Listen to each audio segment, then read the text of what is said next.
நடைமேடை டிக்கெட்டுகள் உள்ளிட்ட ரயில்வே துறை வழங்கும் சேவைகளுக்கு ஜிஎஸ்டியிலிருந்து விலக்களிக்க ஜிஎஸ்டி கவுன்சில் கூட்டத்தில் முடிவு செய்யப்பட்டுள்ளது.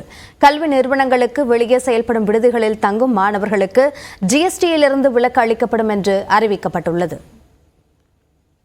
ஜிஎஸ்டி கவுன்சிலின் 53வது கூட்டம் டெல்லியில் மத்திய நிதியமைச்சர் நிர்மலா சீதாராமன் தலைமையில் நடைபெற்றது.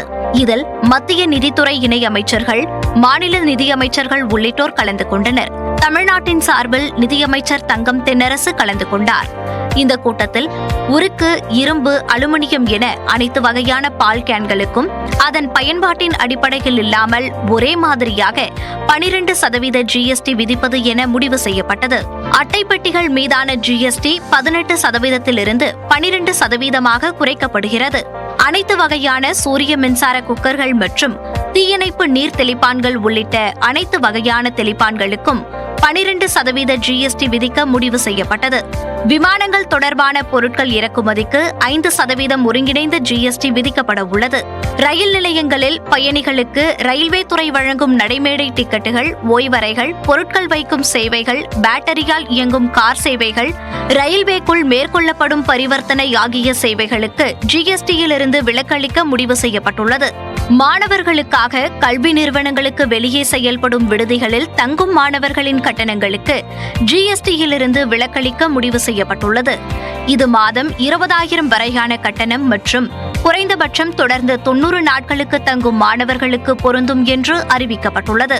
ஜிஎஸ்டி தொடர்பான வழக்குகளின் எண்ணிக்கையை குறைக்கும் வகையில் 20 லட்சம் ரூபாய் வரையான விவகாரங்களுக்கு ஜிஎஸ்டி மேல்முறையீட்டு தீர்ப்பாயத்தில் மேல்முறையீடு செய்யலாம் என்று அறிவிக்கப்பட்டுள்ளது.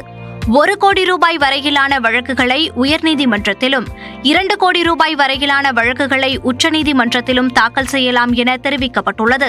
ஜிஎஸ்டி செலுத்தக் கோரி கடந்த 2017-2018 நிதியாண்டு முதல் 2019-2020 நிதியாண்டு வரையிலான காலத்துக்கு நோட்டீஸ் அனுப்பப்பட்ட விவகாரங்களில் 2015 ஆண்டு மார்ச் 31க்குள் வரி செலுத்தப்படுவதாக இருந்தால் அதற்கு வட்டி மற்றும் அபராதத்திலிருந்து விலக்களிக்கப்படும் என்று தெரிவிக்கப்பட்டுள்ளது.